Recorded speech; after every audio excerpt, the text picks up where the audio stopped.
সম্মানিত বন্ধুরা, আসসালামু আলাইকুম। আপনাদের সবাইকে শুভেচ্ছা। অনেকদিন পর আবারও আমি ভিডিও করতেছি। তো আমি সবসময় মোহাম্মদ কাসিম এর স্বপ্ন নিয়ে আলোচনা করি। তো এই স্বপ্নের মধ্যে গুরুত্বপূর্ণ টপিকস হলো দাজ্জাল। তো দাজ্জাল নিয়ে আমার অনেক গবেষণা এবং সেই সাথে মোহাম্মদ কাসিমের যে স্বপ্নগুলোর ব্যাখ্যা আমরা সংক্ষিপ্ত আকারে যে ভিডিওগুলো করেছি, তার মধ্যে দাজ্জালকে নিয়ে যদি আপনি অনেক গবেষণা করেন এবং তাকে নিয়ে স্টাডি করেন, তাহলে কিন্তু অনেকগুলো বিষয় উপরে উঠে আসে। যে স্টাডিগুলো সচরাচর অনেকে আহ, করতেছে কিংবা করতে পারতেছে না, কিংবা অনেকে অজ্ঞতার সহিত আছে মূর্খের মতো। এবং আমাদের যদি আলেম সমাজের দিকে দেখেন, তাহলে তারা ওই শুধু হাদিসের মধ্যেই সীমাবদ্ধ থাকেন এবং তারা কখনো গবেষণা করে এটা বলতে পারতেছেন না, কিংবা গবেষণা করে বেরও করতেছেন না। আর সবচেয়ে বড় কথা কি, তারা কখনো গবেষণাই করে না। এটা একটা বিষয়। তো দাজ্জাল নিয়ে যদি আমরা আলোচনা করি, তাহলে আমরা দেখব যে মোহাম্মদ কাসিমের স্বপ্নে যে দাজ্জাল যে ব্যক্তি, অর্থাৎ আব্দুর রহমান, হুম, দাজ্জালের আসল নাম হলো আব্দুর রহমান। আমরা যদি এই দাজ্জালের নামটার দিকে আমরা যদি লক্ষ্য করি, সেখানে আব্দুর রহমান, তার মানে কি আব্দুর রহমান একজন মুসলিম ব্যক্তি বোঝাচ্ছে।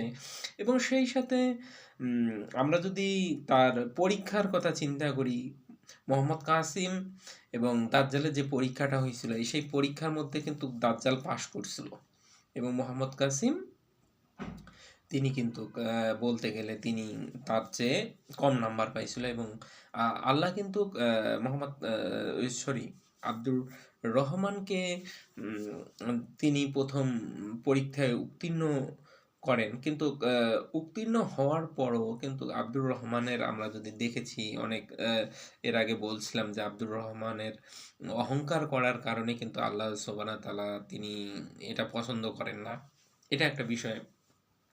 আরেকটা বিষয় আপনি যদি লক্ষ্য করেন, যে আব্দুর রহমানকে যে পাওয়ারগুলো দেয়া হয়েছিল, এই পাওয়ারটাই হলো মূল বিষয়।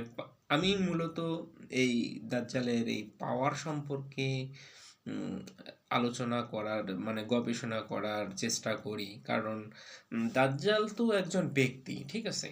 তো তাকে তো অবশ্যই পাওয়ারফুল হতে হবে, নয়তো তিনি কিভাবে এই বিশ্বটাকে তিনি শাসন করবেন? এটা একটা বড় বিষয়। তাহলে আমরা যদি পাওয়ারের দিকে লক্ষ্য করি, সেই পাওয়ারগুলো আসলে কি? এই পাওয়ার বিষয়টা আগে আপনাকে জানতে হবে। কারণ আমরা যদি দাজ্জালের পাওয়ার সম্পর্কে আলোচনা করি, সেটা হবে আধ্যাত্মিক পাওয়ার এবং সেই সাথে থাকবে টেকনোলজি পাওয়ার।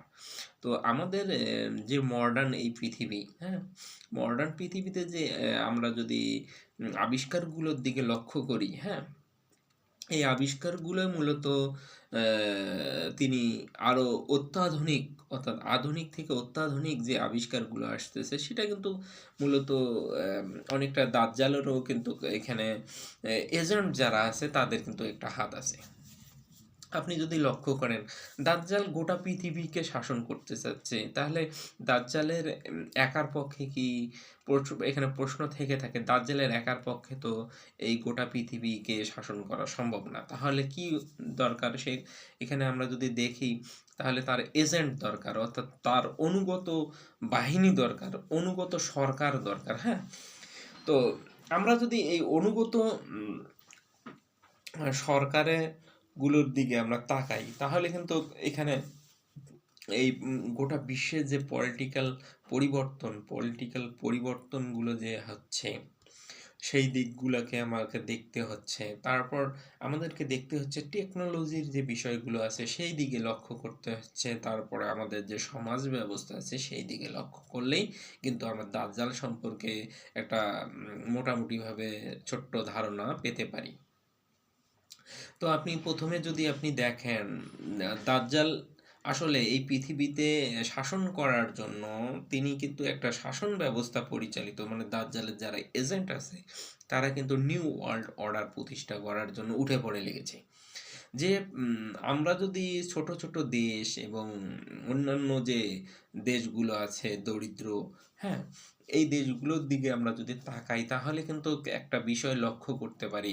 রেভোলিউশন অর্থাৎ বিপ্লব বা বসন্ত জাতীয় অর্থাৎ আমরা যদি মিডল ইস্টের দিকে তাকাই সেখানেও একটা বিপ্লব এবং সেই সাথে যুদ্ধ, হ্যাঁ?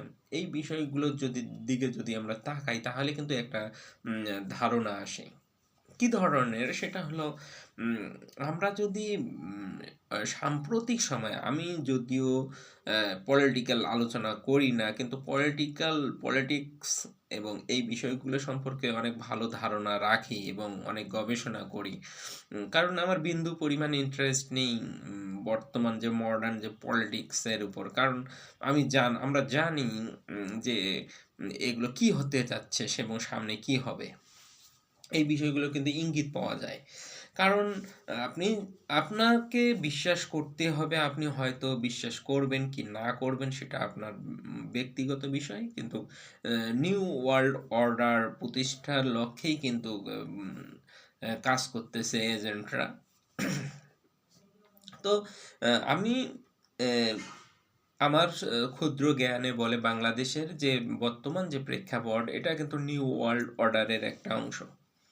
এটা আপনি বিশ্বাস করবেন না করবেন সেটা আপনার ব্যক্তিগত বিষয় এবং এটা আমার মতামত যে নিউ ওয়ার্ল্ড অর্ডারের একটা অংশ হলো বাংলাদেশের যে বর্তমান যে পলিটিক্স এবং রাজনৈতিক যে বিষয়। তো আমি বাংলাদেশের রাজনীতি নিয়ে অত আলোচনা করতে চাচ্ছি না, কারণ বাংলাদেশ সম্পর্কে আপনি যদি কোনো ভালো কথা বলেন কিংবা মন্দ কথাই বলেন, দুটোই অপরাধ।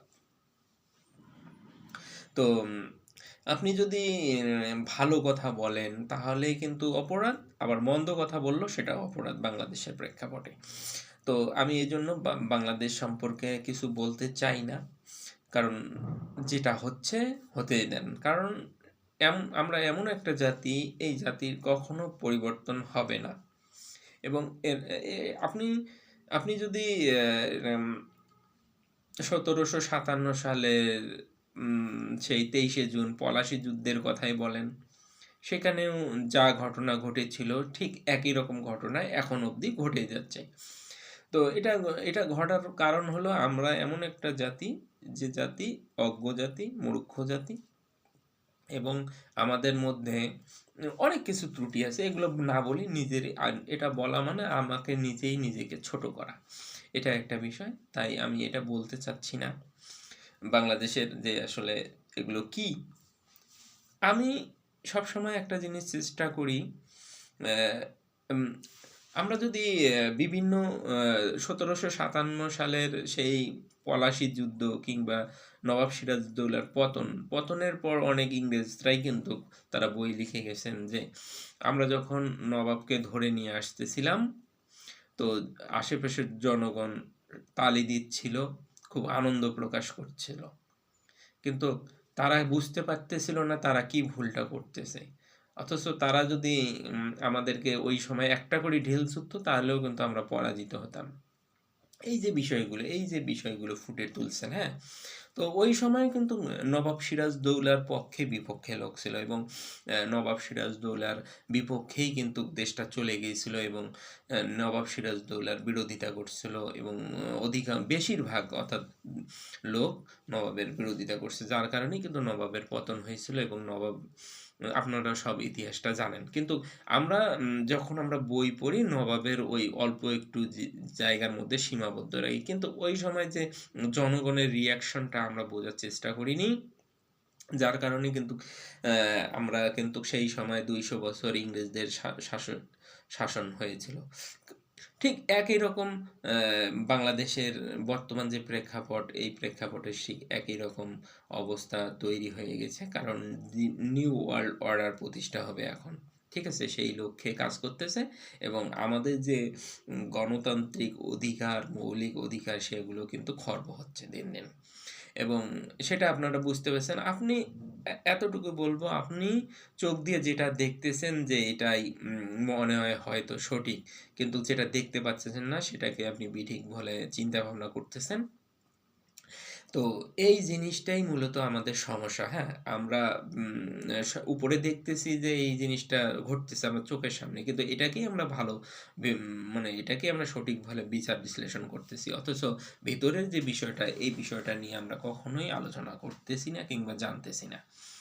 তো আমি দাজ্জালের যে বিষয়টা নিউ ওয়ার্ল্ড অর্ডার সম্পর্কে যে আলোচনাটা, আমি সেই আলোচনা আ আমি আমি চিন্তা ভাবনা করতেছি যে নিউ ওয়ার্ল্ড অর্ডার সম্পর্কে আসলে আমার এখন ধারণা দেয়া উচিত বলে আমি মনে করি, এবং সেই লক্ষ্যে কিন্তু আজ থেকে আমি নিউ ওয়ার্ল্ড অর্ডার নিয়ে আমি প্রত্যেকদিন একটা করে আমি ভিডিও দিব, এবং নিউ ওয়ার্ল্ড অর্ডার সম্পর্কে আমি সচেতন করব, এবং সেই লক্ষ্যে আজকে আমি একটু প্রাথমিক আপনাদেরকে বলার চেষ্টা করতেছি যে দাজ্জালের যে নিউ ওয়ার্ল্ড অর্ডার প্রতিষ্ঠায় কিন্তু বর্তমানে এজেন্টরা কাজ করতেছে।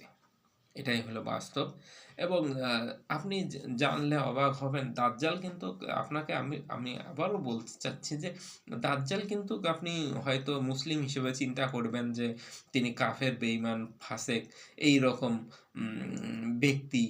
এটা না, কিন্তু বুঝতে পারছেন? তিনি মুসলিম নামধারী, মুসলিম লেবাসধারী, মুসলিমের যত রকম গুণ থাকা দরকার তার ভিতরে থাকবে, কিন্তু সে মূলত একজন শয়তান। অর্থাৎ তার ভেতরে ঈমান থাকবে না। কিন্তু আপনি জানবেন যে ইনি ৫ ওয়াক্ত নামাজ পড়তেছে।